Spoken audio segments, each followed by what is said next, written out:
Yeshua the Adventurer, the real-life adventurer. Discover a journey of self-discovery, ancient cultures, and a thrill for the unknown.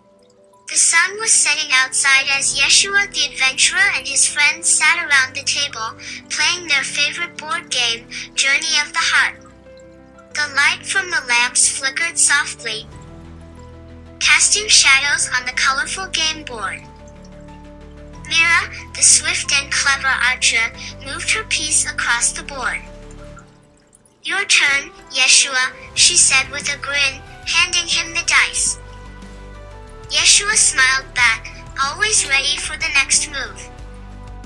Yeshua, brave and thoughtful, held the dice in his hand for a moment, thinking about his next step.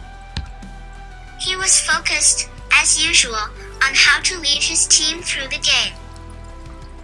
Across the table, Tomas, the strong warrior, leaned forward, eager to see what would happen next. "Let's win this round," he said with excitement in his voice. Eli, the wise scholar, studied the board carefully. "We need to plan our next move," he said, his finger tracing a path on the board. "The mountain of wisdom is close." Layla, the kind-hearted healer, nodded in agreement. "We'll need to use our skills wisely if we want to reach the mountain," she said, looking at the glowing tokens they had collected. Kai, the clever scout, was already scanning the board for the fastest way to victory. "I've got an idea," he said with a confident smile, pointing to a hidden path on the game board. Just as Yeshua was about to roll the dice, something strange happened. The board began to glow, and the room filled with bright light. The friends looked around in surprise. Suddenly, the room started to spin. The walls stretched and bent, and the board game pieces shook. "What's going on?" Mira asked, her voice filled with shock. Before they could answer, a gust of wind blew through the room, lifting them from their chairs. The world around them blurred, and everything went white. When the light finally dimmed, Yeshua and his friends found themselves standing in the middle of a dense forest. Tall trees towered above them, their leaves glowing softly in the twilight. "Where are we?" asked Layla, her voice trembling. She looked around at the unfamiliar landscape, her eyes wide with wonder. "It looks like..." Tomas began, but then he stopped. He couldn't believe what he was about to say. "It looks like we're inside the game." Mira looked down at her hands. She wasn't holding a game piece anymore, she was holding a real bow, the same one she used in the game. "This can't be real," she whispered. But it was real. The forest, the air, the sound of rustling leaves, it was all real. The friends looked at each other, realizing they were no longer in Yeshua's living room. Suddenly, a loud laugh echoed through the trees. "So, you finally arrived," said a cold, menacing voice. The friends froze, recognizing the voice immediately. Out of the shadows stepped Dr. Whiplash, the villain from their board game. He was tall and thin, with a long black coat and a sneer that sent shivers down their spines. Dr. Whiplash twirled his cane, his eyes gleaming with mischief. "If you want to save your friend, you'll have to play my game," he said, his voice full of cruel delight. "Friend?" Yeshua asked, looking around at his group. That's when he noticed Eli was missing. "Where's Eli?" he asked, panic rising in his chest. Looking for this? Dr. Whiplash stepped aside, revealing Eli tied to a tree, struggling against the ropes that bound him. "Let him go," Yeshua demanded. Dr. Whiplash grinned. "Oh, I will." But only if you can win the game, he said, snapping his fingers. You have to play. For real. Yeshua's heart raced. They were stuck inside the game, and Eli was in danger. We have no choice, he said, looking at his friends. We have to play the game. We'll do it together, Mira said, not hesitating. We've beaten him before in the game. We can do it again. Right, Tomas added, cracking his knuckles. He doesn't stand a chance against all of us. Layla stepped forward, her face serious. We'll save Eli, no matter what it takes. Kai looked around the forest. Then we better get moving. We don't know how much time we have. The friends set off into the forest, following the path they knew from the game. The air was cool, and the trees rustled softly as they walked. After a short distance, they came to a fast-flowing river. The water rushed and roared, and a narrow, shaky bridge stretched across it. We have to cross, Yeshua said, looking at the river. But the bridge doesn't look safe. I'll go first, Tomas said, stepping forward. His strong arms gripped the sides of the bridge as he began to cross, his eyes focused ahead. The bridge creaked and swayed under Tomas's weight, but he moved steadily, not looking down at the rushing water below. Almost there, Tomas muttered to himself as he reached the middle of the bridge.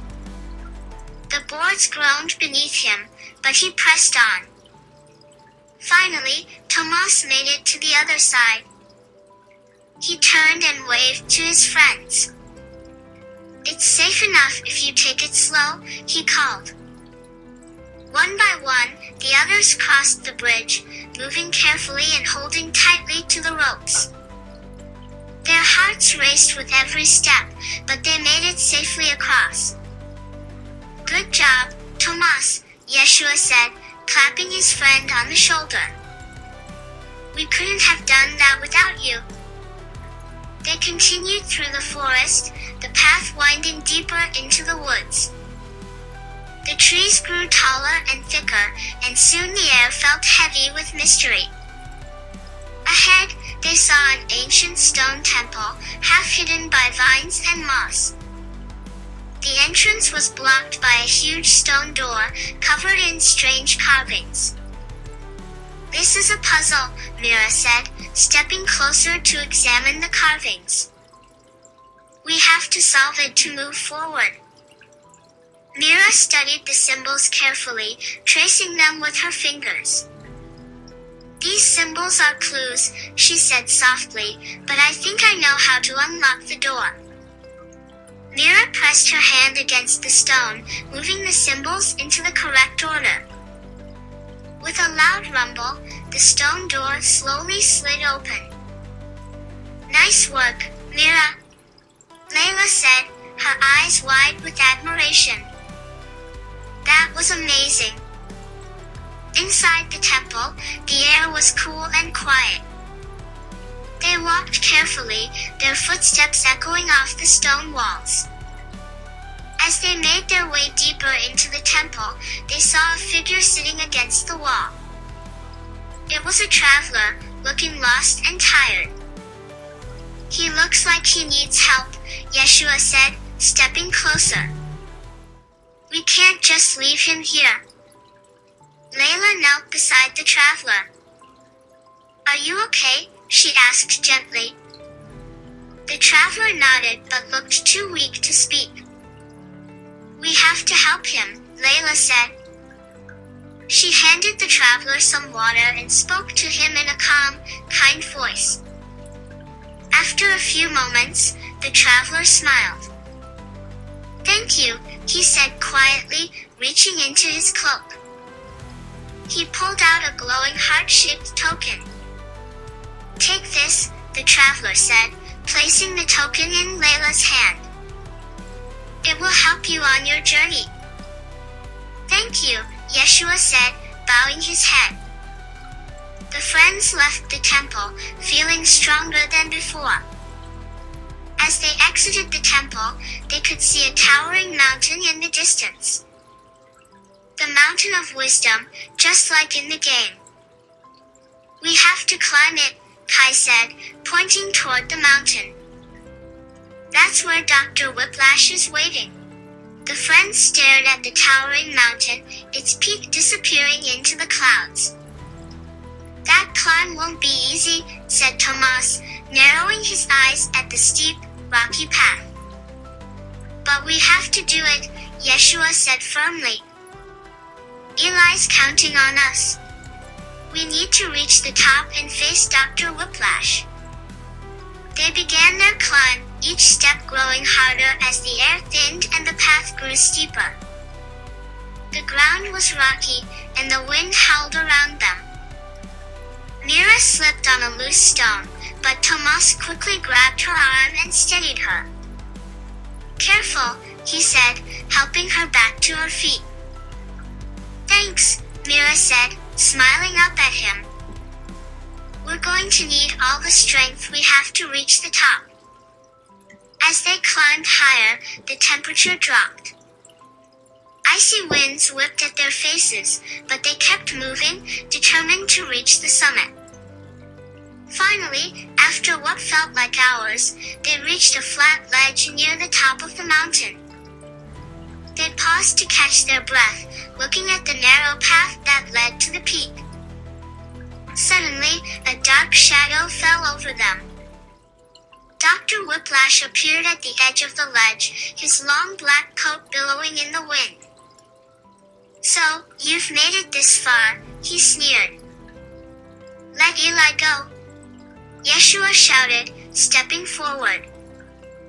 His voice echoed off the mountainside, full of determination and bravery. Dr. Whiplash twirled his cane lazily. Oh, I will, if you can defeat me. But you'll have to face one last challenge first. With a snap of his fingers, the ground began to shake. Dark shadows rose from the earth, forming the shapes of monstrous creatures with glowing red eyes. The friends stood their ground as the creatures approached, growling and snapping their teeth. We have to fight them, Tomas said, raising his fists. Yeshua drew his sword, and Mira notched an arrow in her bow.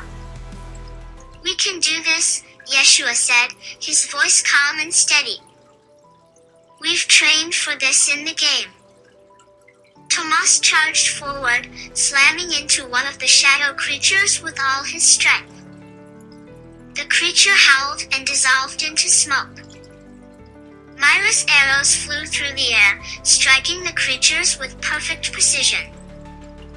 Each hit caused the shadows to vanish, one by one. Kai used his quick reflexes to dodge the creatures' attacks, leading them in circles to confuse them. Over here, he shouted, distracting them so the others could strike. Yeshua fought bravely, his sword flashing in the pale light. He led his friends, calling out orders and making sure they worked together as a team. Meanwhile, Layla stayed behind, watching for anyone who needed help. She healed Tomas when he took a hit and gave Mira the energy to keep going. One by one, the creatures fell. With each victory, the friends grew more confident. Finally, the last shadow creature vanished, leaving only Dr. Whiplash standing before them. Dr. Whiplash frowned. You're stronger than I thought, he muttered. But you haven't won yet. He raised his cane, summoning dark clouds to swirl around the mountain peak. You may have defeated my creatures, but you'll never escape the storm. Dr. Whiplash laughed, the sound echoing in the howling wind. Yeshua stepped forward, his eyes locked on Dr. Whiplash. This ends now, he said firmly. He raised his sword, and it began to glow with a soft, golden light. The light from Yeshua's sword grew brighter and brighter, pushing back the dark clouds. Dr. Whiplash's smirk faded as the light engulfed him. "No!" Dr. Whiplash screamed as the light swirled around him. In a flash, he vanished, leaving only the faint echo of his voice behind. The sky cleared, and the sun broke through the clouds, shining warmly on the mountain. Yeshua lowered his sword, and the friends looked around in amazement. "Eli!" Mira shouted, running toward the cave at the peak. Inside, they found Eli tied to a rock, but he was smiling. "I knew you'd save me," he said as they untied him. The friends embraced, their hearts full of relief and joy. They had won the game and saved Eli from Dr. Whiplash's clutches. With a final flash of light, the world around them blurred once more. In an instant, they were back in Yeshua's living room, the board game on the table. Next time, Yeshua said with a smile, "We'll be ready for anything." The end. Wow, what an adventure that was. Did you enjoy exploring with Yeshua? Yeshua has so many more exciting adventures waiting for you. Discover the mysteries he uncovers in Yeshua the Adventurer and the Pokecard Mystery. Joshua, the amazing young author of this series, can't wait for you to join Yeshua on his next journey. To purchase Yeshua the Adventurer, the real-life adventure, and all the books in the series, visit YeshuaTheAdventurer.com. Find us on social media at Yeshua the Adventurer, or look for us on Amazon.com and at the best bookstores worldwide. Don't forget to check out our awesome Yeshua the Adventurer adventure tools. We've got stickers, shirts, air tags to keep track of your own treasures, and more. Visit our website to see it all. And subscribe to our channel for more read-aloud adventures and exciting short adventures with Yeshua. Hit that button so you don't miss out.